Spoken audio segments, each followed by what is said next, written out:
شروع کرنے سے پہلے ایک دو بات سوال. جی جی.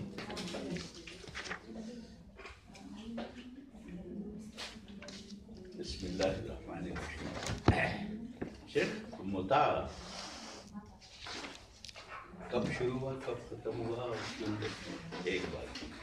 دوسرا سوال یہ کہ میں نے سنا کہ ختنہ عورتوں کی بھی ہوتی ہے، ایسا ہے؟ اور اگر ایسا ہے تو عمومی نہیں ہے. جی جی ہو گیا سوال. جی اچھا. بسم اللہ الرحمن الرحیم. الحمد للہ رب العالمین والصلاة والسلام علی رسول الامین وعلی آلہ وصحبہ اجمعین ومن تبعہم بإحسان الی یوم الدین. میرے خیال سے چھٹی آپ کی جو ہے صحیح گزری ہوں گی، کچھ سبق کا یادہ بھی کیا ہوگا جو فرصت ملی تھی. تو بہرحال ہم لوگ سبق میں آنے سے پہلے اجمالی طور پر یعنی مختصر طور پر جو سوال ہے اس کا میں جواب دوں گا، کیونکہ ہم نصاب میں جو ہے پیچھے ہیں اور پھر اس کو کمپلیٹ کرنا ضروری ہے. تو اس لیے سبق سے متعلق جو سوالات نہ ہو اس کو ہم لوگ کلاس کے علاوہ دوسرے ذرائع سے کرنے پر جو ہے محدود رکھیں گے. تو متع کے تعلق سے آپ نے سوال کیا. متع کے تعلق سے جو کچھ ہمیں معلوم ہوتا ہے وہ یہ کہ وہ حلال تھا، لیکن علی بن طالب رضی اللہ تعالیٰ عنہ کی حدیث سے جو بات معلوم ہوتی ہے، جو صحیح حدیث میں ہے، کہ خیبر کے سال اللہ کے رسول صلی اللہ علیہ وسلم نے متع کو حرام کر دیا. تو خیبر یہ کس سن میں ہوئی تھی؟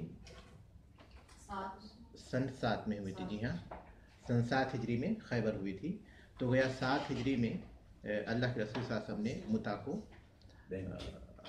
حرام کر دیا. اور قرآن مجید میں بھی اس بات کا جو ہے صاف طور پر ذکر ہے کہ نکاح کے علاوہ اور پھر لونڈی جو اس وقت جنگ کے موقع پر ہوا کرتی تھی، اور کوئی راستہ نہیں ہے عورت سے تعلق قائم کرنے کا، الا علی ازواجہم او ما ملکت ایمانہم. تو اس کا مطلب یہ ہوا کہ باقاعدہ نکاح کے متع کے طریقے کے علاوہ جو نکاح پایا جاتا ہے وہ، اور پھر جو ہے لونڈی کا جو نظم پہلے تھا اور آج نہیں ہے، وہی طریقہ ہے اور کوئی طریقہ نہیں ہے. تو پہلی بات تو یہ ہو گئی. اب میرے خیال سے اتنا ہی کافی ہے اس کے لیے. اور جہاں تک عورتوں کی یا پھر لڑکیوں کی ختنہ کا تعلق ہے تو ہاں، اہل علم کہتے ہیں کہ ختنہ کے تعلق سے جو احادیث ہیں وہ عام ہیں، تو اس میں لڑکیاں بھی شامل ہیں. تو لڑکوں کے لیے ختنہ واجب ہے اور عورتوں کے لیے مستحب ہے کہتے ہیں. تو اس کا مطلب یہ کہ وہ ضروری نہیں ہے. عورتوں کے لیے ختنہ یہ اس کے لیے تکریم کی بات ہے، اور لڑکے کے لیے ختنہ جو ہے یہ اس کے واجبات اور ضروری میں سے ہے. تو اس لیے عورتوں کے ختنہ کا بھی ذکر آتا ہے، لیکن چونکہ وہ واجب نہیں ہے اس لیے وہ عام نہیں ہے. تو اپنے سبق کو کھولیے. باب محظورات الاحرام. ہم لوگ باب الاحرام پڑھ چکے ہیں اس سے پہلے.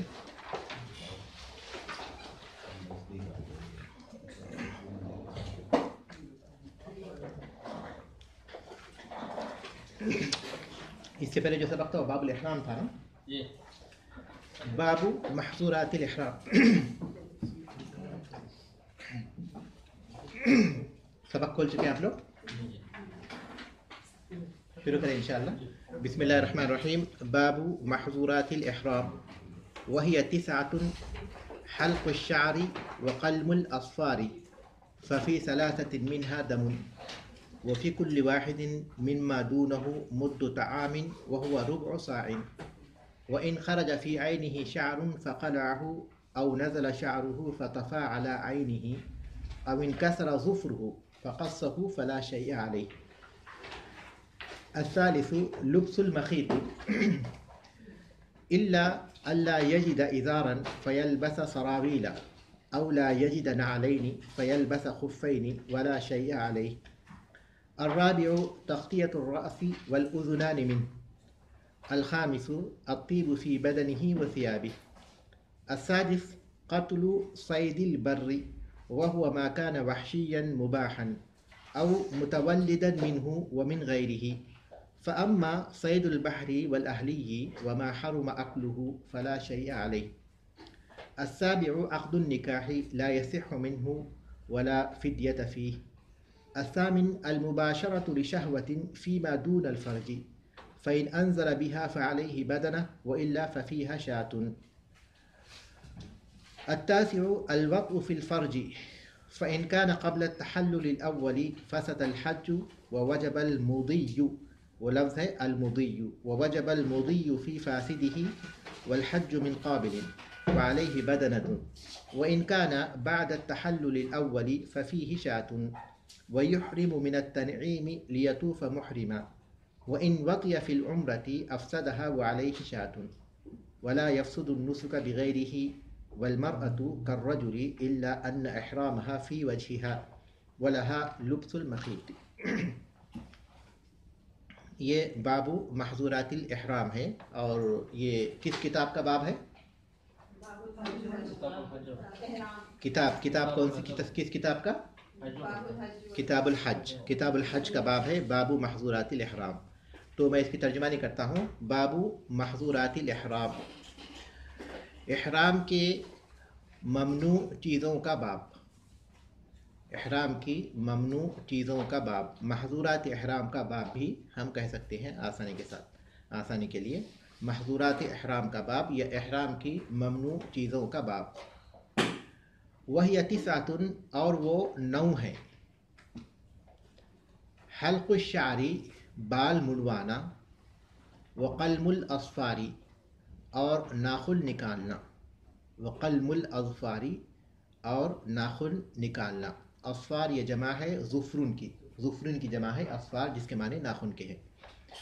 ففی ثلاثۃ منہا دم، ان کے 3 میں دم واجب ہوتا ہے، یعنی 3 بال یا 3 ناخن نکالنے میں دم واجب ہوتا ہے. ففی ثلاثۃ منہا دم، ان کے 3 میں 3 نکالنے میں دم واجب ہوتا ہے.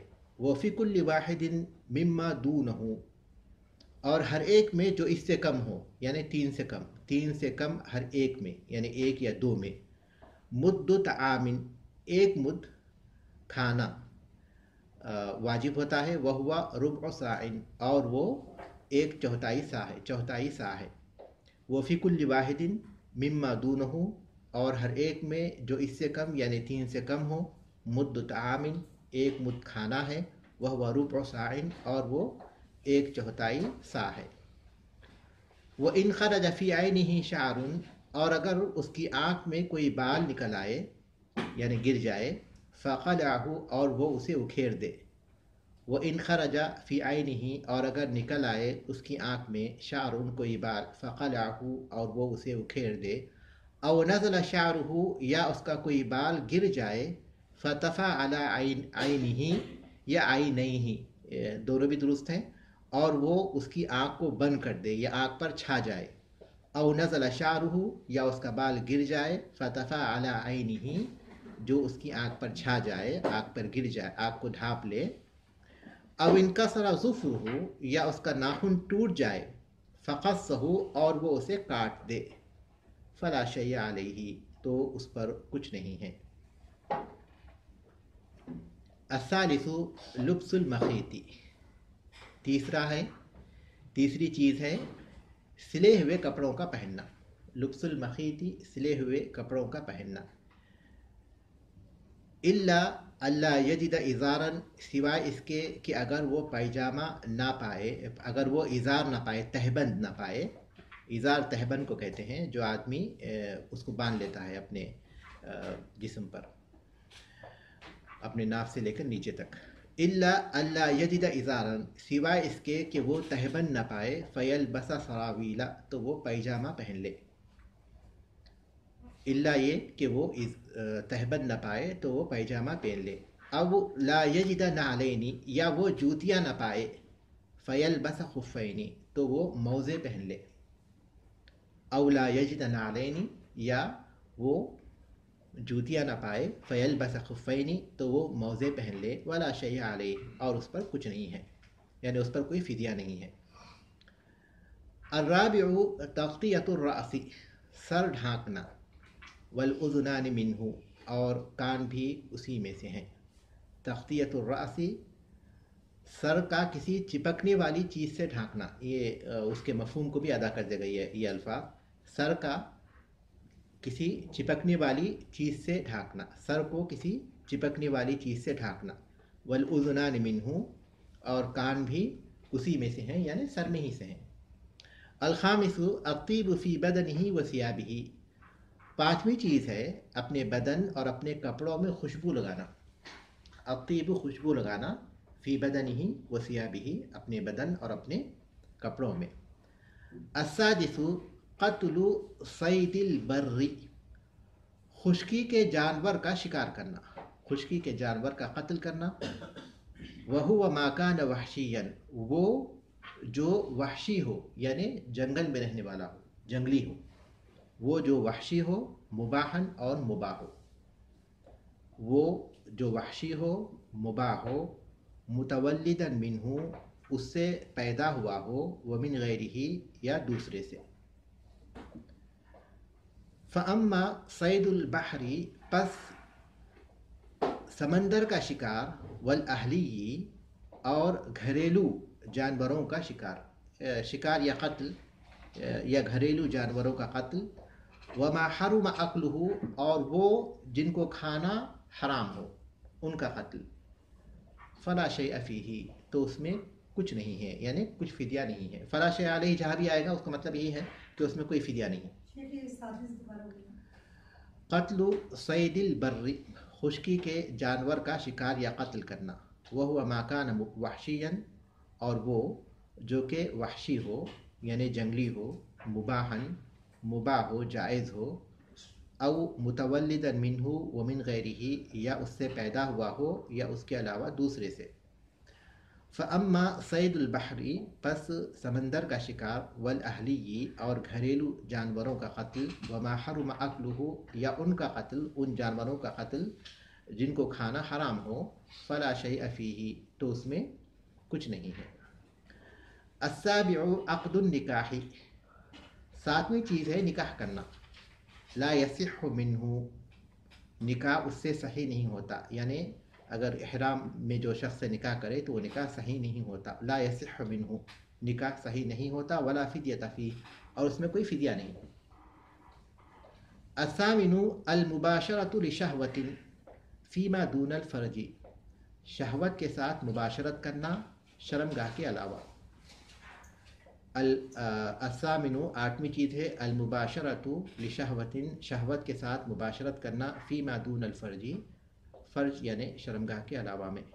فإن انزل بها، اور اگر نازل ہو جائے، فعلیہ بدنۃ، تو اس پر ایک اونٹ واجب ہوتا ہے۔ وإلا ففیہا شاۃ، ورنہ اس میں ایک بکری واجب ہوتی ہے۔ وحجہ، صحیح کے الفاظ بھی ہیں بعض نسخوں میں، صراحت کے لیے اگر اضافہ کر لے تو اچھا ہے۔ وحجہ صحیح، اس کے بعد وإلا ففیہا شاۃ کے بعد وحجہ صحیح، اور اس کا حج صحیح ہے۔ التاسع الوطء فی الفرج، الوطء فی الفرج، شرمگاہ میں مباشرت کرنا۔ فإن کان قبل التحلل الاول، اور اگر وہ تحلل اول سے ہو، فسد الحج، تو حج فاسد ہو جائے گا۔ ووجب المضی فی فاسدہ، اور اس فاسد حج میں آگے بڑھنا واجب ہو جائے گا۔ ووجب المضی فی فاسدہ، اور اس فاسد حج میں آگے بڑھنا واجب ہو جائے گا۔ والحج من قابل، اور اگلے سال حج کرنا ہوگا۔ والحج من قابل، اور آنے والے سال حج کرنا ہوگا۔ وعلیہ بدنۃ، اور اس پر ایک اونٹ واجب ہوگا۔ وإن کان بعد التحلل الاول، اور اگر وہ تحلل اول کے بعد ہو، ففیہ شاۃ، تو اس میں ایک بکری ہے۔ ویحرم من التنعیم، اور وہ تنعیم سے احرام باندھے گا۔ لیطوف محرما، تاکہ احرام کی حالت میں وہ طواف کرے۔ لیطوف محرما، تاکہ احرام کی حالت میں وہ طواف کرے۔ وإن وطئ فی العمرۃ افسدھا، اور اگر وہ عمرے میں وطی یعنی مباشرت کرے گا اس طرح، افسدھا، تو عمرہ فاسد ہو جائے گا۔ وعلیہ شاۃ، اور اس پر ایک بکری واجب ہوگی۔ ولا یفسد النسک بغیرہ، اور حج یا عمرہ اس کے علاوہ کسی اور چیز سے فاسد نہیں ہوتا، یعنی جماع کے علاوہ۔ الوطء فی الفرج جو کہا گیا، فرجی کہا گیا وہی۔ ولا یفسد النسک بغیرہ، اور حج یا عمرہ، نسک کہتے ہیں حج یا عمرے کو، اور نسک فاسد نہیں ہوتا جمع کے علاوہ کسی اور چیز سے. والمرأۃ کالرجل، اور عورت بھی آدمی ہی کی طرح ہے، یعنی ان تمام ممنوعات میں جو چیزیں مرد کے لیے ممنوع ہیں وہ عورت کے لیے بھی ہے.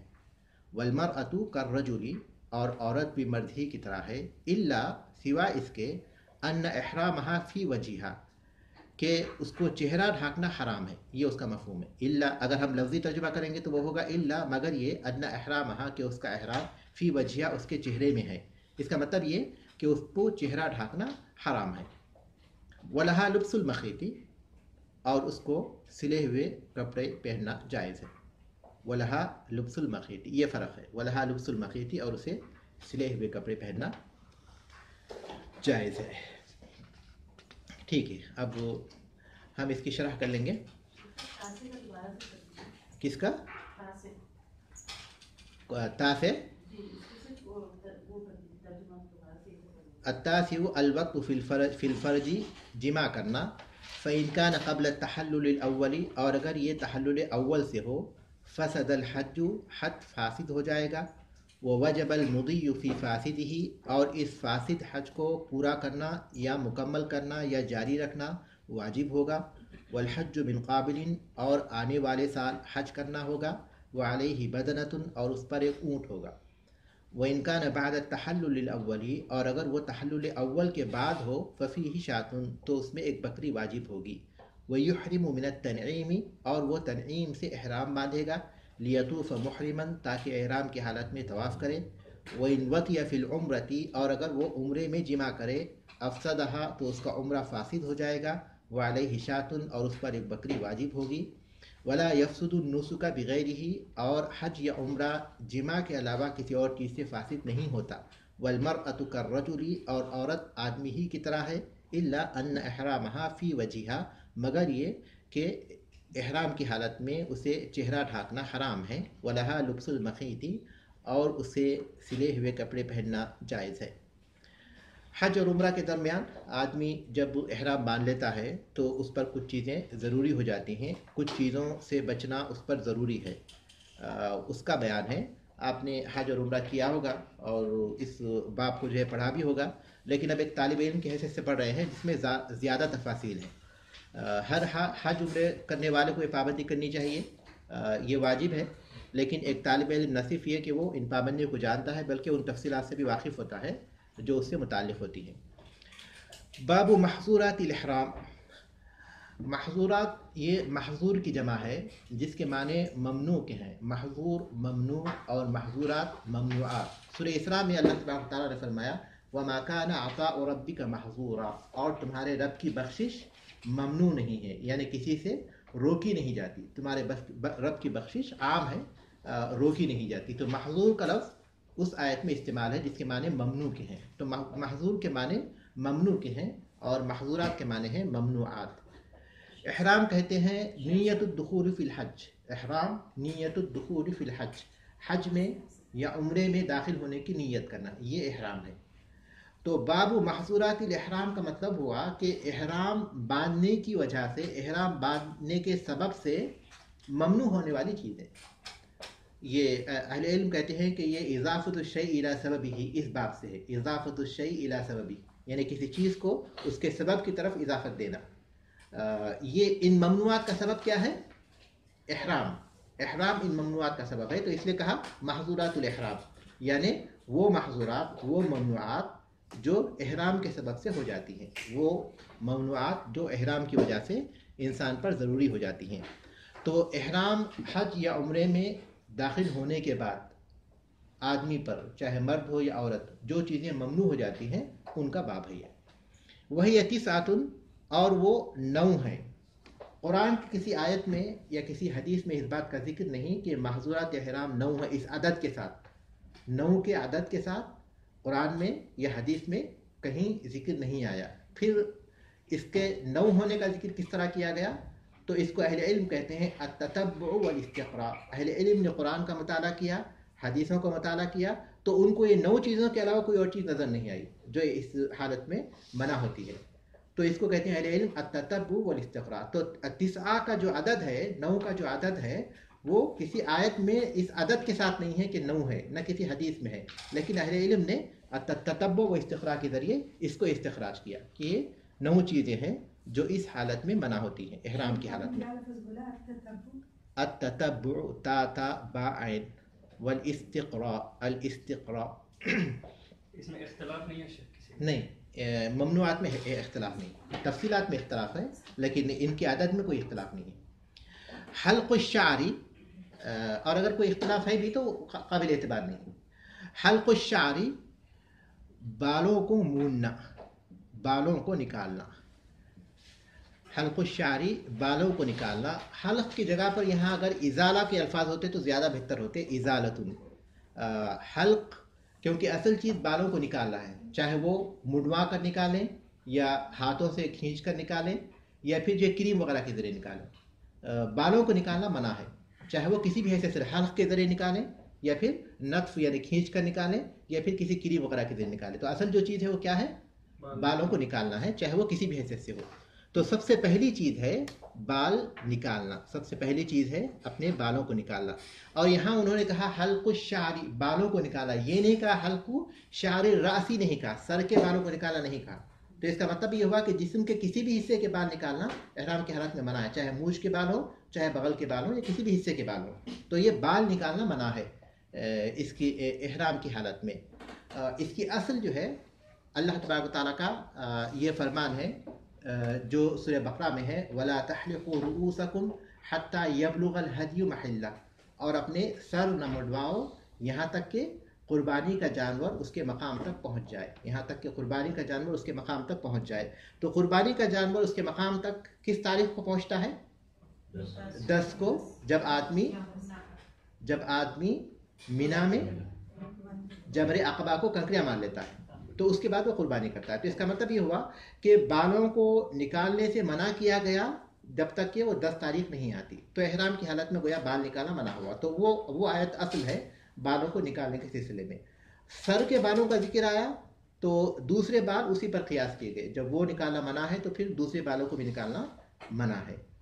اور پھر اسی طرح کعب بن عجرہ کی حدیث ہے، وہ کہتے ہیں جو صحیح بخاری اور صحیح مسلم میں ہے، السلام علیکم، صحیح بخاری صحیح مسلم میں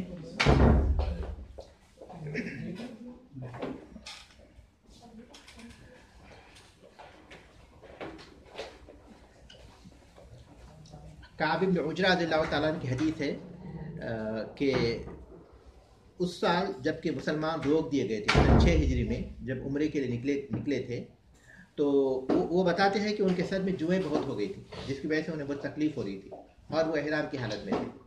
اللہ کے رسول صلی اللہ علیہ وسلم نے ان سے پوچھا کہ کیا تمہیں تکلیف ہے، اذا پہنچ رہی ہے، اس کی وجہ سے اذیت ہو رہی ہے؟ تو انہوں نے کہا کہ ہاں. تو آپ نے فرمایا فحلق وصم 3 ایام. جی کرسی لینا ہے ادھر سے، ٹھیک ہے، اگر خالی ہے تو لے لیجیے، بتائیے پہلے. فحلق وصم 3 ایام، اپنا سر منڈوا لو اور 3 دن کے روزے رکھو. ابطعم 6 مساکین، یا 6 مسکینوں کو کھانا کھلاؤ. ابنسک نسیکۃ، یا کوئی جانور قربان کرو. قرآن مجید میں اس کی اصل ہے، اللہ تبارک نے فرمایا فمن کان منکم مریضا او به اذى من رأسه ففدیۃ من صیام او صدقۃ او نسک. فمن کان منکم مریضا، تم میں سے جو بیمار ہو، او به اذى من رأسه، یا اس کے سر میں کوئی تکلیف ہو، ففدیۃ من صیام، تو وہ فدیہ دے روزہ رکھ کر، او صدقۃ، یا صدقہ دے کر، او نسک، یا قربانی دے کر. دیکھیے حدیث جو ہے کیسے قرآن مجید کی شرح کرتی ہے. اگر یہ حدیث نہ ہو تو قرآن پر عمل کرنا ممکن نہیں ہے. اللہ تبارک تعالیٰ نے یہاں یہ فرمایا کہ تم میں سے جو بیمار ہو یا سر میں تکلیف ہو احرام کی حالت میں، تو وہ چاہے وہ اس کی وجہ سے بال منڈوا سکتا ہے، لیکن اسے فدیہ دینا ہوگا. اور یہ فدیے میں اختیار ہے، یا تو وہ روزے رکھے یا پھر جو ہے صدقہ دے یا پھر ایک جانور قربان کرے. کتنے دن کے روزے رکھے وہاں ذکر نہیں ہے، یہ حدیث میں ہے 3 ایام 3 دن کے. اور کتنے مسکینوں کو کھانا کھلائے وہاں ذکر نہیں ہے، لیکن اللہ کے رسول صلی اللہ علیہ وسلم نے فرمایا کہ 6 مسکینوں کو کھانا کھلاؤ. اور اس کے بعد جو ہے نسک کیا کریں، قربانی کس چیز کی کریں؟ ایک بکری کی کریں، جیسا کہ رسول اکرم صلی اللہ علیہ وسلم نے اس کی وضاحت فرمائی. تو اس طرح جو ہے سنت سے یہ بات واضح ہوئی کہ اس حالت میں کیا کرنا چاہیے. تو اس حدیث سے بھی یہ بات معلوم ہوتی ہے کہ احرام کی حالت میں آدمی کے لیے بال نکالنا منع ہے، اور اگر کسی تکلیف کی وجہ سے اسے نکالنا پڑے تو اس کو وہ فدیہ دینا چاہیے، اور یہ فدیہ اختیار ہے، اس کو فدیۃ التخیر کہتے ہیں، جس میں اختیار دیا گیا ہے کہ تین میں سے کسی بھی چیز کو اختیار کر سکتا ہے۔ عام طور پر اہل علم دم کہتے ہیں، دم سے مراد بکری کی قربانی ہوتی ہے، دم سے مراد بکری کی قربانی ہے عام طور پر، تو لیکن اسے اختیار ہے، وہ چاہے تو ایک بکری کو قربان کرے، یا پھر 3 دن کے روزے رکھے، یا پھر 6 مسکینوں کو کھانا کھلائے، 6 مسکینوں کو کھانا کھلا دے، یا ہر مسکین کو نصف سا یعنی 1.5 کلو اناج دے، ایک مسکین کے 1.5 کلو کے حساب سے وہ 6 مسکینوں کو اناج دے دے، تو یہ اس پر فدیہ ہے۔ یہ پہلی چیز ہو گئی۔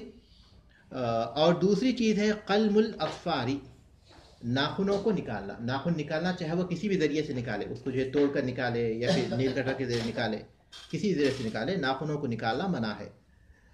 ناخن کو نکالنے کی الگ سے کوئی دلیل نہیں قرآن میں یا پھر کسی حدیث میں۔ اہل علم نے اس کو قیاس کیا بالوں کے نکالنے پر، کیونکہ قرآن و حدیث سے معلوم ہوتا ہے کہ بال نکالنا منع ہے، تو اسی پر انہوں نے ناخن کو نکالنا قیاس کیا، کیونکہ علت دونوں میں ایک ہی ہے۔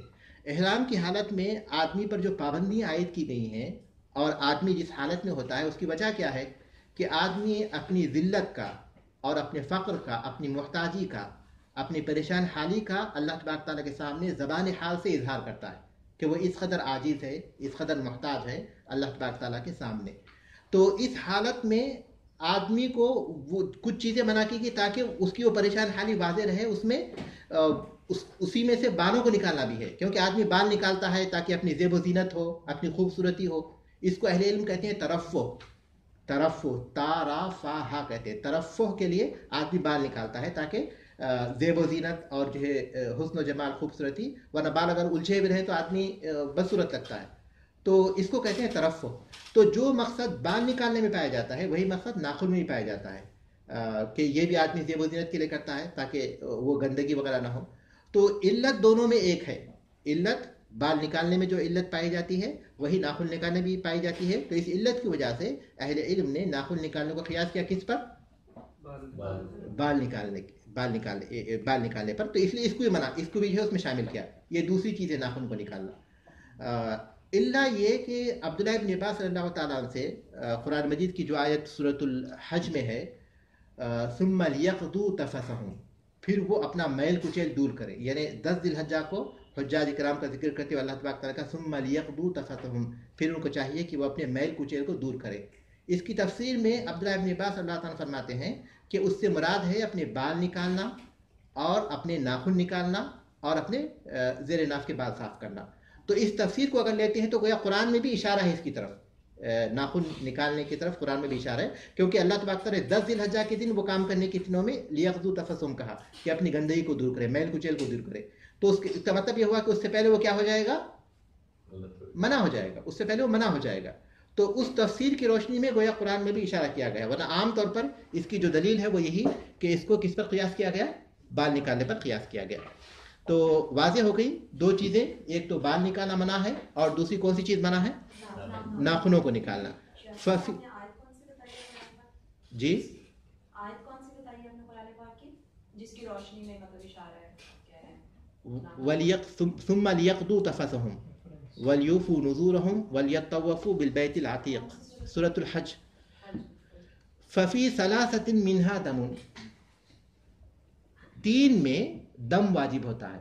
یہاں دیکھیے، یہاں بھی دم کا لفظ آئے گا اس طرح کی چیز میں، تو آپ سمجھیے کہ وہ تخیر کے ساتھ ہے، دم ہی نہیں ہے، بلکہ آدمی چاہے تو اس کے بدلے میں 3 دن کے روزہ بھی رکھ سکتا ہے اور 6 مسکینوں کو کھانا بھی کھلا سکتا ہے، لیکن اس کو جو صرف ایک لفظ سے واضح کر دیتے ہیں۔ تو ان کے 3 میں دم واجب ہوتا ہے۔ گویا آدمی نے اپنے سر کے منع ہے بال نکالنا، ناخن نکالنا، لیکن آدمی نے وہ کم سے کم تعداد کتنی ہے جس کے نکالنے کی بنیاد پر آدمی کو فدیہ دینا ہوگا۔ تو اہل علم نے اجتہاد کیا، یہ اجتہادی مسئلہ ہے، اور اہل علم نے اجتہاد کیا کہ جمع کی کم سے کم تعداد کتنی ہوتی ہے؟ 3۔ تو انہوں نے کہا کہ 3 اگر نکالیں گے تو دم واجب ہو جائے گا، یعنی 3 بال اگر کوئی نکال دیتا ہے، چاہے وہ کسی بھی ذریعے سے نکالے، یا 3 ناخن نکال لیتا ہے، تو اس کے پر دم ہوگا۔ ٹھیک ہے؟ تو 3 میں یعنی 3 بال یا 3 ناخن نکالنے میں ایک دم واجب ہوگا، تو یہ اجتہادی مسئلہ ہے. وفی کل واحد مما دونہ، اور اس سے کم ہر ایک میں، یعنی ایک بال نکالا، ایک ناخن نکالا، یا 2 بال نکالا، 2 ناخن نکالا، تو ہر ایک میں مد طعام، ایک مد کھانا اس پر واجب ہوگا. ایک مد طعام، ایک مد کا مطلب یہ ہوا کہ ایک درمیانی ڈیل ڈول، درمیانی جسامت والے کوئی شخص اپنے دونوں لیب بھر، یعنی دونوں ہتھیلیوں میں لیب بھر کر اگر کوئی اناج لے گا تو وہ ایک مد ہوتا ہے. اس کو اگر ہم وزن میں کرنا چاہیں تو اس میں اختلاف ہے. بعض اہل علم کہتے ہیں کہ 544 گرام ہے، یا بعض کہتے ہیں کہ 510 گرام ہے. تو 510 گرام اس کو جو ہے فدیہ دینا ہوگا، ایک بال یا پھر ایک ناخن کے بدلے میں ایک مد ہوگا. مد کو یا تو اس طرح آپ شمار کر لیں یا پھر اس کو گرام میں شمار کریں، 510 یا 544. وہ ربع ساع، اور وہ ربع ساع ایک چوتھائی ساع ہے. ایک ساع میں کتنے مد ہوتے ہیں؟ 4 مد ہوتے ہیں. تو ایک چوتھائی سا یعنی ایک مد اناج اس کو دینا ضروری ہوگا. لیکن جیسا کہ میں نے بتایا کہ اجتہادی مسئلہ ہے، اس کی کوئی دلیل نہیں ہے، اہل علم نے اجتہاد کیا. لیکن راجح بات یہ ہے کہ کم سے کم جتنے بال کم سے کم نکالنے پر انسان پر فدیہ ہوتا ہے، اس کے بارے میں اہل علم کا اختلاف ہے. ایک قول یہ ہے جو یہاں ذکر کیا گیا، دوسرا قول یہ ہے، امام ابو حنیفہ رحمۃ اللہ علیہ کہتے ہیں کہ چوتھائی سر کے بال نکال لے تو اس وقت اس کے اوپر دم ہوگا، یعنی فدیہ ہوگا. اور امام مالک رحمۃ اللہ علیہ کہتے ہیں کہ اتنے بال نکالے کہ اس سے محسوس ہو کہ اس نے اپنی اذیت کو دور کر دی. آدمی کو جو ہے اذیت کو دور کرا، کیونکہ فدیۃ الاذی کہتے ہیں. قرآن مجید میں اس کا فمن کان منکم مریضا او به اذى من راسه کا ذکر آیا کہ اس کے سر میں تکلیف ہو، تو گیا اس نے تکلیف کو دور کر دیا. یا محمد بن صالح العثیمین رحمۃ اللہ علیہ کہتے ہیں کہ اتنے بال نکالے کہ اس کی وجہ سے لوگ کہنے لگے کہ اتنے بال نکال لیے، جس کے عرف عام میں جس چیز کو ہم بال نکالنا کہتے ہیں. اور یہی قول راجح ہے. اس کی وجہ یہ کہ صحیح حدیث سے بات ثابت ہے کہ اللہ کے رسول صلی اللہ علیہ وسلم نے احرام کی حالت میں پچھنا لگوایا تھا اپنے سر میں. آپ صلی اللہ علیہ وسلم نے احرام کی حالت میں پچھنا لگوایا تھا. تو ظاہر ہے کہ جب پچھنا لگوائیں گے تو اتنے حصے کے بال نکالنے پڑیں گے جہاں پچھنا لگواتے ہیں، اور وہ 3 سے تو زیادہ ہی ہوں گے، 3 سے کم تو ہو نہیں سکتے، 3 سے تو زیادہ ہی ہوں گے. لیکن آپ صلی اللہ علیہ وسلم سے یہ نقل نہیں کیا گیا کہ آپ نے اس کا فدیہ دیا ہو. تو اس کا مطلب یہ ہوا کہ آدمی اپنے کچھ بال نکال لیتا ہے تو اس کی وجہ سے فدیہ نہیں ہوتا، وہ جو ہے بال نکالنے میں نہیں آئے گا، الا یہ کہ واقعی اس کا بال نکالنا اس کی اذیت اذا دور کرنے یا پھر بال نکالنے میں شمار کیا جائے، ورنہ اس سے کم میں نہیں ہوتا. تو اس کا مطلب یہ ہوا کہ آدمی اپنے 2 4 3 5 اگر بال نکال لیتا ہے تو اس کی وجہ سے اس کے اوپر کوئی فدیہ نہیں ہوگا. تو جیسا کہ میں نے ذکر کیا کہ یہاں جو مولوی رحمۃ اللہ علیہ نے ذکر بتایا ہے کہ اگر 3 بال نکالیں گے تو دم ہوگا، یا اس سے کم نکالیں گے تو ہر ایک بال میں جو ہے ایک مد کھانا ہوگا. تو ایسی کوئی چیز نہیں ہوتی سوائے اس کو صرف یہ کہ اس نے غلطی کی ہے، اس کو استغفار کرنا چاہیے، کیونکہ احرام کی حالت میں اسے بال نکالا منع ہے، ناخن نکالا منع ہے. اگر وہ 1-2 ناخن یا 1-2 بال نکال لیتا ہے تو اس نے غلطی کی، اسے استغفار کرنا چاہیے. لیکن کیا کوئی چیز واجب ہوتی ہے؟ تو راجح بات یہ ہے کہ کوئی چیز اس پر واجب نہیں ہوتی سوائے استغفار کے، الا یہ کہ اگر اتنے بال نکال لے کہ اس کی وجہ سے ہم کہیں کہ اس نے اپنے بال نکال لیے ہیں، تو اس موقع پر پھر اس پر فدیہ ہوگا. واضح ہے؟ پچھنا لگوانا فاسد خون کو نکالنے کو کہتے ہیں، فاسد خون نکالنا بدن سے. حجامہ جی ہاں، مطلب کہ اس کے لیے پچھنا لگوانے کا ذکر آتا، لیکن ایسا ذکر نہیں آتا کہ کس وجہ سے لگایا تھا. آدمی معمول بھی پچھنا لگوانے کی عادت، حجامہ کرنے کی عادت ہوتی ہے آدمی کو سال میں 1 دفعہ ایسا، تاکہ وہ جو ہے فاسد خون جمع ہونے نہ پائے. یہی بات ناخن کے بارے میں بھی ہے، کہ آدمی اگر اپنے سمجھے کہ پورے ایک ہاتھ کے ناخن لیا تو ہم کہتے ہیں کہ اس کے ایک ہاتھ کے ناخن نکل گئے، تو اسی وقت ہوگی وہ چیز. وَإِنْ خَرَجَ فِي عَيْنِهِ شَعْرٌ فَقَلَعَهُ، اور اگر اس کی آنکھ میں کوئی بال نکل آئے اور وہ اسے اکھیڑ دے. او نظر شعرہ، یا کوئی بال اس کی آنکھ میں چلا جائے، فَتَفَعَ عَلَى عَيْنِهِ، اور اس کی آنکھ کو تکلیف دینے لگے، یعنی اس کی آنکھ پر چھا جائے، دیکھنے میں تکلیف ہو رہی ہے. اب انکسر ظفرہ، یا کوئی ناخن ٹوٹ گیا ہے، آدھا ٹوٹا ہوا ہے، اب تکلیف ہو رہی ہے، کہیں بھی کوئی چیز میں اٹک جاتا ہے تو تکلیف ہوتی ہے، اس کو فقط اس نے اس کو کاٹ دیا، تو اس پر کوئی فدیہ نہیں ہوگا، کیونکہ وہ معذور ہے. یہ نکالنا نہیں ہوا بلکہ تکلیف کو دور کرنا ہے. تو تکلیف دور کرنا چونکہ عذر ہے، اور عذر کی وجہ سے انسان جو ہے اگر یہ کام کر لیتا ہے تو اس پر کوئی چیز واجب نہیں ہوتی. ٹھیک ہے. ہاں سر میں جوں ہونا یہ پورے سر کے بال نکالنا ہوا، لیکن یہاں ایک آدھ کا ذکر کر رہے ہیں، مقدار کا ذکر ہے. یہاں جو ہے کوئی بال گر گیا اس میں اپنے آنکھ میں، یا کوئی ناخن ٹوٹ گیا، تو ایک آدھ کا ذکر کر رہے ہیں. اگر جب مکمل مسئلہ پیش آئے سر کا تو اس کو جائز ہے کہ اپنے بال نکالے، کوئی گناہ اس کے پر نہیں ہوگا، لیکن فدیہ دینا ہوگا اس کو. الثالث، دو چیزیں تو ذکر ہو گئی، ایک اپنے بال منڈوانا اور دوسری ناخن نکالنا. تیسری چیز ہے لبس المخیط، سلے ہوئے کپڑے پہننا. دیکھیے یہاں ایک بات کو آپ اچھی طرح سمجھ جائیے جو عام لوگوں میں غلط فہمی پائی جاتی ہے. عام لوگ یہ سمجھتے ہیں کہ ہر وہ کپڑا جس میں سیون پایا جائے احرام کی حالت میں پہننا منع ہوتا ہے، لیکن ایسی بات نہیں ہے، بلکہ اس سے مراد یہ ہے کہ جسم کے مطابق جو کپڑا تیار کیا جاتا ہے، جسم کے مطابق، چاہے جیسے آدمی کرتا پہنتا ہے یا پیجامہ پہنتا ہے یا پھر جو ہے ثوب پہنتا ہے یا پھر بنیان پہنتا ہے، تو انسان کے جسم کے مطابق جو کپڑا ہوتا ہے نا وہ پہننا منع ہے. اہل علم اس کو مخیط سے تعبیر کر دیتے ہیں، سلے ہوئے کپڑے سے تعبیر کرتے ہیں، لیکن اس سے مراد وہ کپڑا ہے جو کہ جسم کے مطابق بنایا جاتا ہے. لیکن اگر کوئی کپڑا ایسا ہے جس میں سیون تو ہے لیکن آدمی اس کو تہبند کے طور پر پہن رہا ہے تو وہ جو ہے منع نہیں ہے. جیسے ہم کو انسان جو ہے احرام کی حالت میں ایک چادر تو اپنے بدن پر ڈھانک لیتا ہے، ایک چادر اپنے ایک باندھ لیتا ہے، ازار کی طرح اسے باندھ لیتا ہے. تو وہ جو پہنے ہوئے ہم، وہ اگر پھٹی ہوئی تھی، اس کسی نے سی دیا ہے، یا اس کے دو ٹکڑے تھے آدمی نے اس کو سی دیا ہے تو اس میں سیون لگا ہوا ہے تو کوئی فرق نہیں پڑتا اس سے، کیونکہ منع جو ہے سلی ہوئی چیز اس میں سیون کا پایا جانا یہ منع نہیں ہے، بلکہ بدن کے مطابق جو تیار کیا جاتا ہے وہ منع ہے. اس کی دلیل جو ہے یہ حدیث ہے کہ کسی بھی حدیث میں یہ نہیں کہا گیا کہ مخیط منع ہے، یہ نہیں کہا گیا، بلکہ اللہ کے رسول صلی اللہ علیہ وسلم نے کیا سنیے، رسول اکرم صلی اللہ علیہ وسلم سے پوچھا گیا کہ ما یلبس المحرم، محرم کیا لباس پہنے، تو آپ نے فرمایا لا یلبس القمیص، تو وہ قمیص نہ پہنے، ولا الامامۃ، اور امامہ نہ باندھے، ولا السراویل، اور وہ پیجامہ نہ پہنے، ولا البرنس، اور ٹوپی نہ پہنے. اور ایک حدیث میں خفاف کا بھی ذکر آتا، خفہ کا بھی ذکر آتا کہ وہ موزے نہ پہنے. اس کے بعد آپ نے کہا ولا ثوب مسہ الورس، اور کوئی ایسا کپڑا نہ پہنے جس میں ورس ہو. ورس ایک نباتات ہے جس میں خوشبو پائی جاتی ہے. اویس زعفران، یا وہ کپڑا جس میں زعفران لگا ہوا ہو، کیونکہ زعفران میں بھی خوشبو آتی ہے.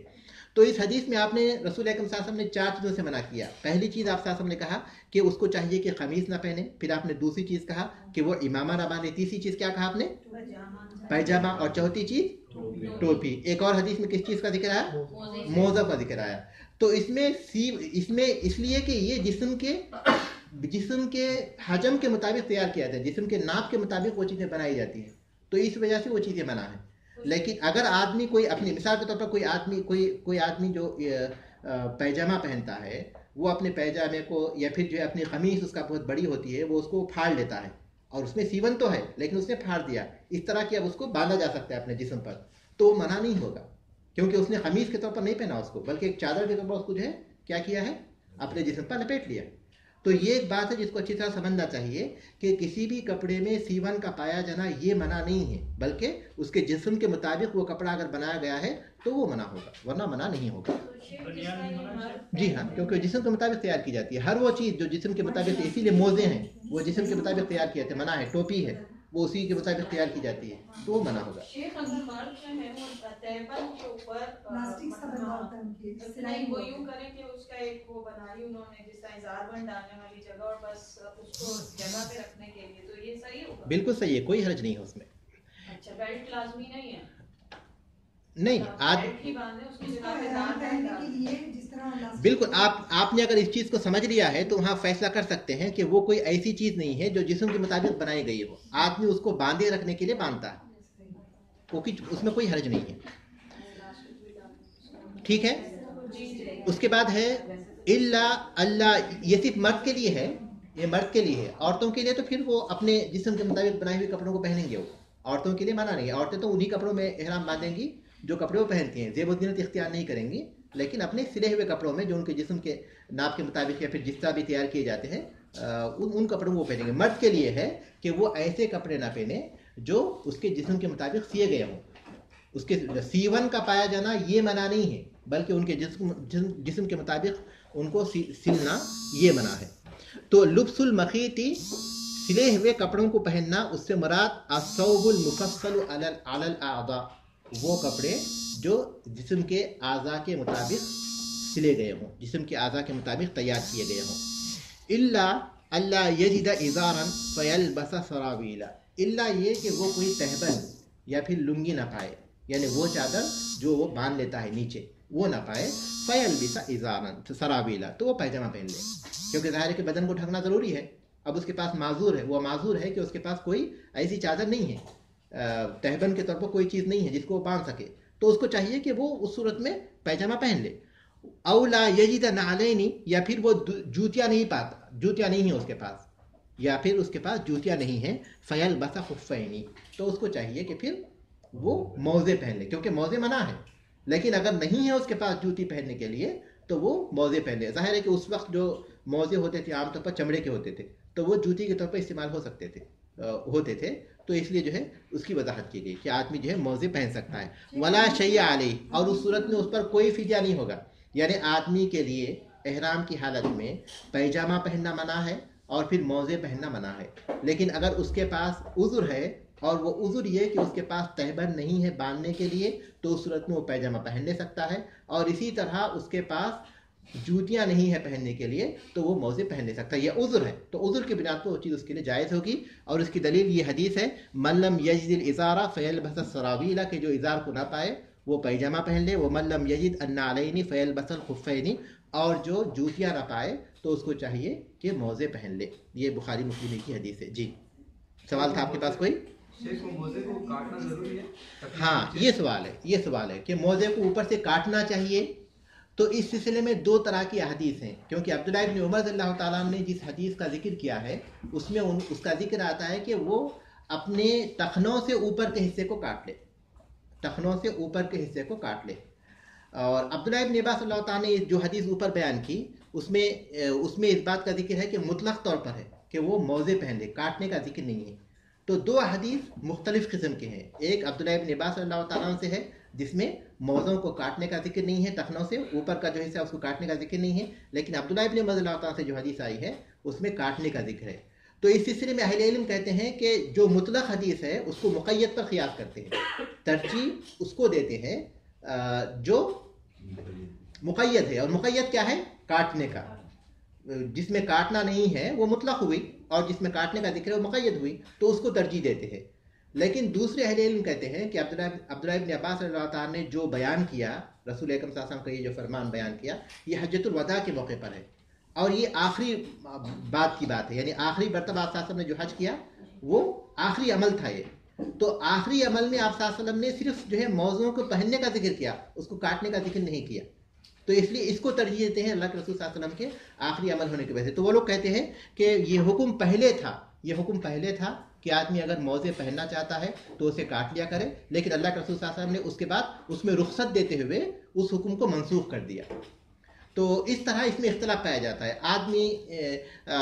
اگر آدمی نہیں بھی کاٹتا ہے تو اس پر کوئی فرق نہیں پڑتا. شیخ محمد مثال عثیمین رحمۃ اللہ نے اسی کو ترجیح قرار دیا ہے، کیونکہ اس میں مال کو ضائع کرنا بھی ہے. کیونکہ آدمی اگر اسے کاٹے گا اوپر کے حصے کو تو گیا پھر وہ موزے کے طور پر استعمال کرنا اس کے لیے ممکن نہیں رہے گا، تو مال کا ضیاع بھی ہے. اور پھر عبداللہ ابن عباس اللہ تعالیٰ نے جو بیان کیا وہ رسول اللہ صلی اللہ علیہ وسلم کا آخری عمل ہے، جس میں آپ صلی اللہ علیہ وسلم نے وسعت دی ہے. رخصت جو پہلے جو پابندی تھی اس کو ہٹاتے ہوئے مزید وسعت دی ہے، تو اس کو کاٹنا بھی ضروری نہیں ہے. ٹھیک ہے.